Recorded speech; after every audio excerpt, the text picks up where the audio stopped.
Hi, I'm Michelle Simon. I'm the Campbell County Extension Agent for Agriculture and Natural Resources, and we are here today at Southern States in Alexandria talking about the lime spreader.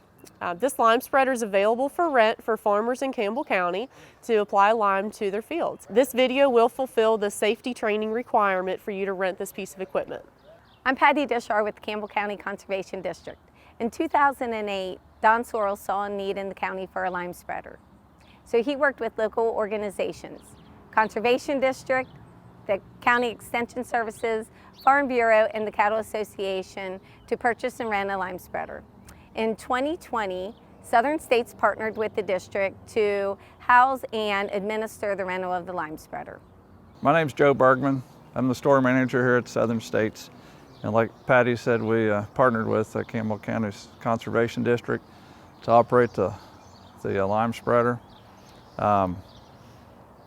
We do the management of it, I guess. We schedule it. If you need to use it, you have to give us a call. We try to schedule it out so everybody gets the time that they need to use it at.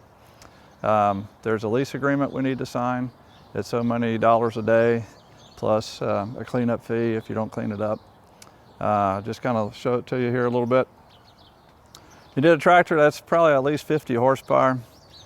And the reason they got a small spreader, 3-ton maximum, is because so many hills in the county. Didn't want anybody to get hurt with the thing pushing a tractor into the ditch or into a creek or something. So anyway, it's a 3-ton spreader. You got hydraulics and you got the PTO shaft here. The hydraulics hooks up to your tractor, and there's a bull wheel on the back here that pushes down on the big wheel, and that drives the chain on the bed, brings the lime back. Your PTO shaft, it runs the spinner blades in the back. That's about it. There's a lot of grease fittings on it, and it has been required to grease it when you bring it back. So I think it's 36 grease fittings on there. And like I said, we house it here for the county or the Conservation District. When you come to rent it, the county requires a couple of things, either a deposit or a check.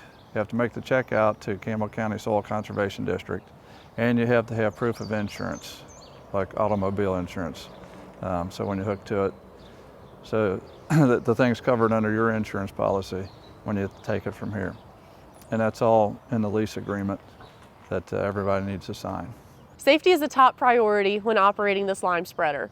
As we all know, Campbell County has a lot of hills.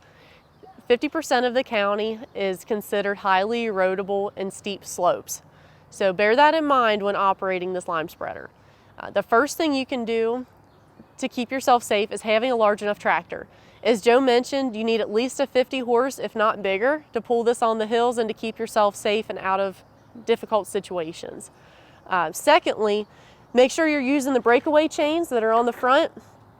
That's gonna keep you safe in case something goes wrong here at the hitch. The PTO shaft is probably the most dangerous part of any farm implement or farm equipment.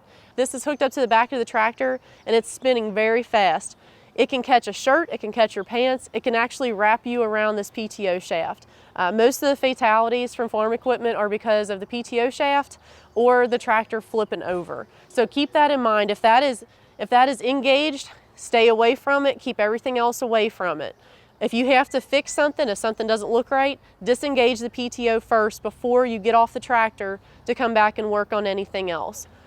The hydraulic chains, or the hydraulic lines, as Joe mentioned, operates the floor of this lime spreader. In the back of the piece of equipment are the spinners, so where the lime actually falls and then it's thrown out from the spinners onto the ground. Once again, if that's moving, don't reach in, don't stick anything in there. Take the time, shut off the PTO, shut the tractor off, then go back and work on the equipment to fix it before you start operating it again. As far as the tractor on these slopes too, we recommend using a low profile tractor that's lower to the ground. I wouldn't use a tricycle tractor or anything like that. It's just gonna keep your center of gravity lower when you're handling a slope. Put fluid in your rear tires, weights on the front, all that's gonna help. If you have big enough equipment, it's going to prevent a lot of issues like jackknifing or things like that going down the hill. This is a 3-ton spreader, so you could put 3 tons of lime in here. That's not accounting for the extra 1,000 pounds that the equipment itself weighs, or the implement itself weighs. So keep that in mind. You have almost 4,000 close to 5,000 pounds behind that tractor going on these slopes. So it's a good idea before you get out there and start spreading, scout out your fields. Know if you have any ditches or any obstacles that you're going to have to get around. Make a plan for how you're going to spread it on that field before you actually get out there and do that to prevent any kind of issues that you could run into. Another thing to keep in mind, if your tractor did not come equipped with a rollover protection bar, that can save your life. Get that installed on your tractor if you don't already have one. On these steep slopes, if that tractor was to flip over, that's going to keep the weight of that tractor from crushing an individual underneath of it. The rollover bar only works as well as the seat belt does though too. So make sure you put your seat belt on, have a rollover bar, don't have any extra riders on the fenders, and be careful and alert when you're operating the equipment.